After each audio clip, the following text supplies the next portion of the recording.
Hello, everybody. This is John Finn, churchwithoutwallsinternational.org, O-R-G, or supernaturalhousechurch.org. Sorry, CWOWI.org. Facebook is acting a little weird today for some reason, and it's not allowing me for the landscape mode and everything, so I've got to do it this way, which is vertically a little different, so I apologize. Every time, last week, they made it, the download and the reposting different, so they keep us on our toes. But such as Facebook, never on any other social media, but it's always like that with Facebook. Keeps you jumping and changing their algorithms. Anyway, Jesus and the 20% fine. What am I talking about? Well, what I'm talking about, what I'm talking about today is something that's related to what we were saying before about the vertical and the horizontal, talking about sins and trespasses. But more than that, it's talking about how we should be living as Christians and as believers. And the 20% fine comes into play in the law of the trespass, or the law of the trespass offering. Leviticus chapter 6. Well, let me tell you this story. Let me go there. Leviticus chapter 6, 1 through 6. As I've shared before, Leviticus 6, 1 through 6 is the law of the trespass.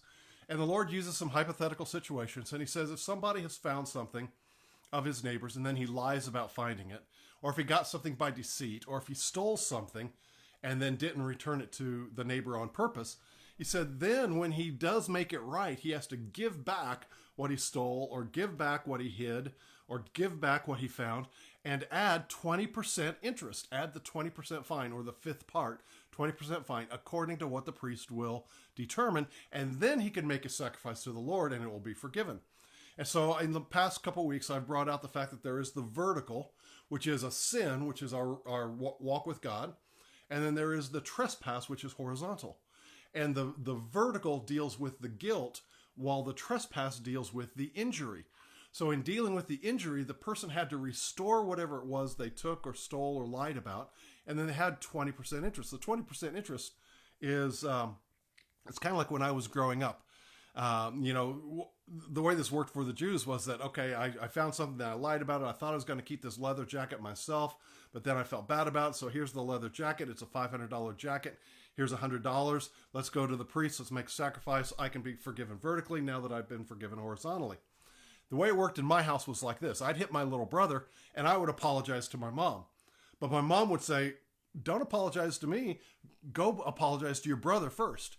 So I'd have to go apologize to my brother first. I'd have to take care of that horizontal injury. And then I could go to my mom and receive the forgiveness vertically, so to speak, to mom. And so it works like that quite naturally, just by human nature, that we want to take care of the vertical, the sin, the guilt, and then the trespass, which is also a sin, but it's deals with the injury. I don't know about your house, but that's the way it worked with us. If we went to mom and dad to say we're sorry, it's like, what did you do? You'd have to go to your brother or sister, and you have to apologize to them first. Then you could be cleared by mom and dad. So same thing with the Lord and the vertical and the horizontal. So Jesus talks about this in Matthew chapter 5, the Sermon on the Mount. And I've covered some of this before, but we've got thousands of new viewers since I first covered this. But in Matthew chapter 5, Jesus says, you have heard it said in old time. This is in verse about 38, Matthew 5:38. You've heard it said of old time, an eye for an eye and a tooth for a tooth. Now, when Jesus says here, when he says, you've heard it said in old time, he's referring to the Pharisees. Because the laws of Moses were, by general acknowledgement, about 613 laws. Although some rabbis in the middle centuries argued for 603. But 613. And then the Pharisees had added another 800. And so the 800 is what the Pharisees elevated above the word of God, and that was their issues with Jesus, and Jesus' issues with them. And so he said, you've heard it said of old time, an eye for an eye and tooth for tooth. Now, an eye for an eye and a tooth for tooth in Jesus' times to the Pharisees meant the same thing that we take it today. That is, if you punch my eye, I'm going to punch your eye. And preferably, if you punch my eye, I'm going to punch you harder when I punch your eye. And so it's retaliation. It's revenge, and that's how it was taken today. But Jesus is about to go back to the original Mosaic law, which is found in Exodus chapter 21, starting at about verse 22. And an eye for an eye and a tooth for a tooth in Exodus 21:22, and I wrote it out for myself. And it talks about here that if there's a woman in a standing nearby, a pregnant woman standing nearby, and two men are fighting, and then in the fight she gets inadvertently punched or kicked or something, so that she has a miscarriage. It says that if the baby's okay and the woman's okay, then it's a fine. It'll be made okay. But if serious injury happens or something, it has to be repaid eye for eye, tooth for tooth. Similar thing on down that passage, talking about a bull that falls into a pit and becomes injured. And the Lord says, depending on its injury, you have to repay it eye for eye, tooth for tooth. Hoof for hoof, burning for burning, stripe for stripe, etc. So it's really restitution. It's not revenge. Eye for an eye, tooth for a tooth in the Mosaic law was restitution. It meant that if you injured my eye, I'm going to pay to take care of your eye. Or you're going to take care of my eye. Excuse me. Scratchy throat this morning. So, sorry, we had bad storms last night and it kept me up a bit, kept us all up a little bit. Anyway, so eye for eye, tooth for tooth was originally restitution. The bull falls into the pit and gets injured. You have to restore it horn for horn, eye for eye, tooth for tooth, hoof for hoof. So, down through the centuries, boy, I apologize. Down through the centuries, it had devolved into revenge. So Jesus is resetting it. You've heard it said of old time, eye for eye, tooth for tooth. I say that you don't resist an evil person. If someone slaps you on the right cheek, turn to them the other also. Someone wants you to, takes away their shirt, then hand them your coat as well. So someone forces you to go 1 mile, go with them too. Oh, boy. Apologies. And what this is talking about is restitution in the law of the land. In misdemeanor court, if somebody trespassed against somebody, they could do a thing like they would fine somebody 50 shekels and say you can slap them. You've all seen in the movies, probably the medieval